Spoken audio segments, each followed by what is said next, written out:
Praise the Lord. வாழ்வை வளமாக்கும் தேவ வார்த்தை 1 கொரிந்தியரின் புஸ்தகம் 13ஆம் அதிகாரம் 13ஆம் வசனம். இப்பொழுது விசுவாசம், நம்பிக்கை, அன்பு இம்மூன்றும் நிலைத்திருக்கிறது, இவைகளில் அன்பே பெரியது. பிரியமானவர்களே, இந்த 13ஆம் அதிகாரம் 1 கொரிந்தியர் 13ஆம் வசனத்திலே திருச்சபை மற்றும் தனிப்பட்ட விசுவாசியின் வாழ்க்கையில் இவை மூன்றும் மிக உயர்ந்ததாக உள்ளன. ஆவிக்குரிய வரங்களை விடவும் முக்கியமானது. விசுவாசம் அல்லது நம்பிக்கையை விட அன்பு சிறந்தது என்று பவுல் கூறுவது வியப்பாக உள்ளதல்லவா? ரட்சிப்புக்கு அவசியமானது விசுவாசம். யோவான் 3:36 நீங்கள் வாசித்து பாருங்கள்.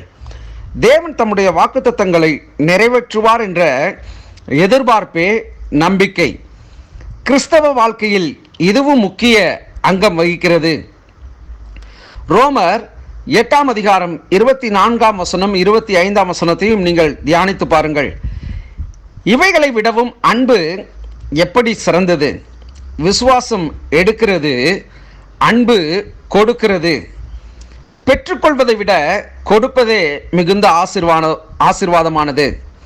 அப்போஸ்தலர் நடவடிக்கைகளிலே 20:35 நாம் தியானித்து பார்க்கலாம். விசுவாசம் என்பது பெற்றுக்கொள்கிற கரம், அதை ஏற்றுக்கொள்கிற சிறந்த காரியம் அன்பு. நம்பிக்கையும் விசுவாசத்தை போன்று ஒருவருக்கான நன்மையை எதிர்பார்க்கிறது. அன்பு பிறருடைய நன்மையை தேடுகிறது. முடிவாகிய அன்பை அடைவதற்கான வழி விசுவாசமும் நம்பிக்கையும். பொதுவான நன்மைக்காக செய்வது எதுவோ அதுவே பெரிதும் சிறந்ததுமாகும். இதனை அன்பு செய்கிறது.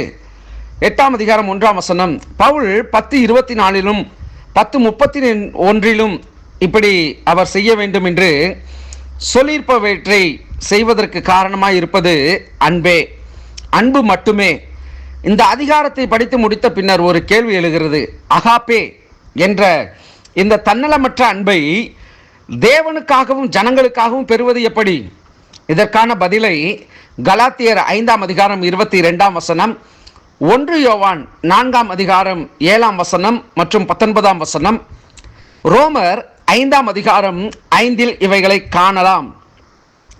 இந்த அன்பு தேவனிடமிருந்து வந்தாலும் விசுவாசிகள் இதற்கு இணங்கவும் கீழ்ப்படியவும் பழக்கப்படுத்தவும் வேண்டும். 14:1 இப்படியாய் நாம் தியானிக்க வேண்டும்.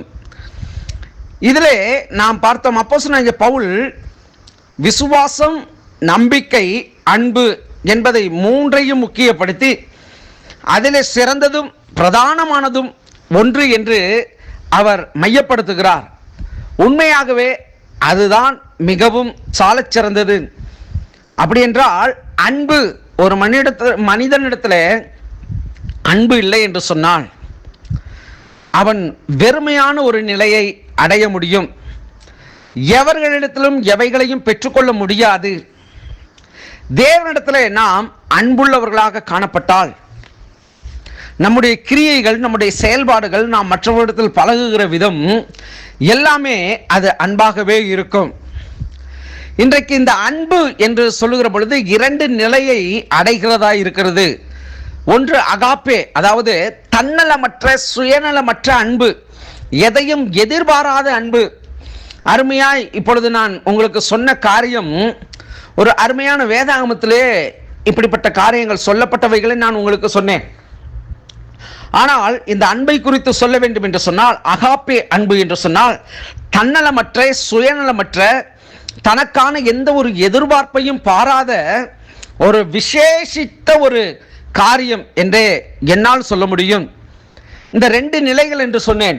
ஒன்று, அன்பு என்பதை சிலர் தவறாக புரிந்து கொள்கிறார்கள். உலகத்தின் ரீதியாக அந்த அன்பு என்பது இச்சையை கொண்டு வரக்கூடியதாக இருக்கிறது, ஆசையை தூண்டுதற்குரியதாய் இருக்கிறது. தன்னுடைய இச்சைகளை நிறைவேற்றுகிறதற்காக அன்பாய் நடக்கிறது போல அல்லது அன்பை காட்டுகிறது போல வெளிப்படுத்துகிறதா இருக்கிறது. ஆனால் கிறிஸ்துவுடைய அன்பு எப்படிப்பட்டது என்று சொன்னால், எந்த ஒரு எதிர்பார்ப்பும் எந்த ஒரு காரியமும் சுயநலமும் இல்லாத தன் ஜீவனையும் கொடுக்கத்தக்க அளவிலே தேவனுடைய அன்பு வெளிப்பட்டது என்பதை நாம் பார்க்கிறோம். தேவன் அதை விரும்புகிறார். நாமும் பிறரிடத்தில் அன்பு கூற வேண்டும் என்று சொல்லி அதைத்தான் கர்த்தராகிய கிறிஸ்து பிரதான கட்டளையாக கிருபையின் காலங்களிலே, கிருபையின் நாட்களிலே அவர் நமக்கு பதிய வைத்திருக்கிறார். உன் தேவனாகிய கர்த்தரிடத்தில் உன் முழு இருதயத்தோடும் உன் முழு ஆத்மாவோடும் உன் முழு பலத்தோடும் அன்பு கூறுவாயானால் என்று சொல்லப்பட்டிருக்கிறது. இன்னும் ஒரு காரியம், உன்னை நேசிப்பதை போல், உன்னிடத்தில் அன்பு கூறுகிறது போல் பிறரிடத்திலும் நீ அன்பு கூறுவாயாக என்பது பிரதானமான ஒன்று. ஆகவே நம்முடைய வாழ்க்கையிலே விசுவாசம், நம்பிக்கை இவைகள் எல்லாம் இருந்தாலும் பிரதானமாக இருக்கக்கூடிய காரியம் அன்பு. இந்த அன்பு தேவனிடத்திலிருந்தே நமக்கு கடந்து வர வேண்டும்.